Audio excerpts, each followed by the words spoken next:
ایک اسلامی بھائی گجرانوالا کے، ان سے میری ملاقات ہوئی.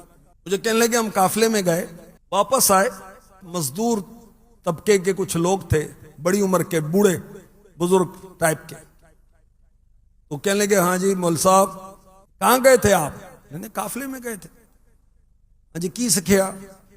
آپ نے کیا سیکھا؟ ہم نے دین کی باتیں سیکھی، ہم نے غسل کا طریقہ سیکھا، وضو سیکھا، فلاں فلاں. آپ کو معلوم ہے غسل کے فرائض کیا ہیں؟ اب وہ بابا جی سے انہوں نے ذرا پوچھا کہ جی ہاں جی، صابن تولیہ تے تیل. پنجابی میں اس نے کہا غسل کے 3 فرض ہیں، صابن، تولیہ اور تیل. انہوں نے کہا بابا جی اللہ آپ کا بھلا کرے، یہ غسل کے فرائض نہیں ہیں. اچھی طرح کلی کرنا، ناک میں اچھی طرح پانی چڑھانا اور پورے ظاہری بدن پر پانی بہانا، یہ ہیں غسل کے 3 فرائض.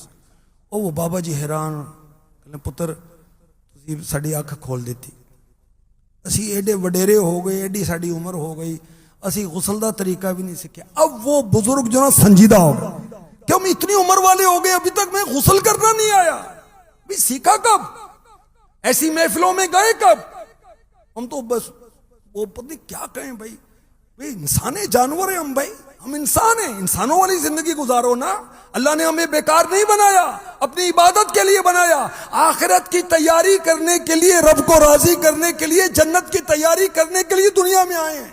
کھیل کود مذاق مسخری اس کے لیے تھوڑی آئے ہیں بھائی.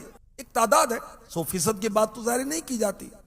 نماز کے ضروری مسائل نہیں آتے، رب کی بارگاہ میں حاضر کیسے ہونا ہے، سجدہ کیسے کرنا ہے معلوم ہی نہیں ہے. قرآن نہیں پڑھنا آتا، تجوید و قرات کا پتہ نہیں ہوتی کیا ہے، فرض علوم کیا ہوتے معلوم ہی نہیں ہے. میرے پیارے نبی مکی مدنی صلی اللہ علیہ وسلم نے فرمایا قیامت کے دن سب سے زیادہ حسرت اس کو ہوگی جسے دنیا میں علم دین سیکھنے کا موقع ملا مگر اس نے نہ سیکھا. تو قافلے بیکار نہیں ہیں، یہ نہیں مقاصد کے لیے قافلے رکھے گئے ہیں تاکہ ہم قافلوں میں جائیں. دعوت اسلامی کے 12 دینی کام، دین سیکھنے کا موقع. دعوت اسلامی کا مدنی چینل، دین سیکھنے کا موقع. دعوت اسلامی کا سوشل میڈیا، دین سیکھنے کا موقع. دعوت اسلامی کی ساری کتابیں، دین سیکھنے کا موقع. آن لائن کورسز، دین سیکھنے کا موقع. سارے جامعہ، سارے مدارس، سارے 80 سے زیادہ شعبہ جات کیا کر رہے ہیں؟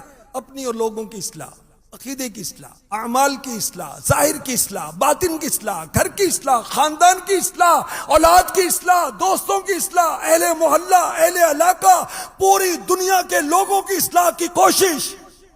سارے کے سارے کام اسی پر مبنی ہیں اور کوئی لفڑا نہیں ہے، کوئی جھگڑا نہیں. دین سیکھنے کا موقع ہے دعوت اسلامی کے ہر شعبے کے ذریعے سے. سانسیں چل رہی ہیں، ابھی ہم مرے نہیں ہیں. قیامت کی حسرت سے بچنا ہے. دعوت اسلامی کے ان شعبوں کے ذریعے سے علم دین سیکھنے سکھانے میں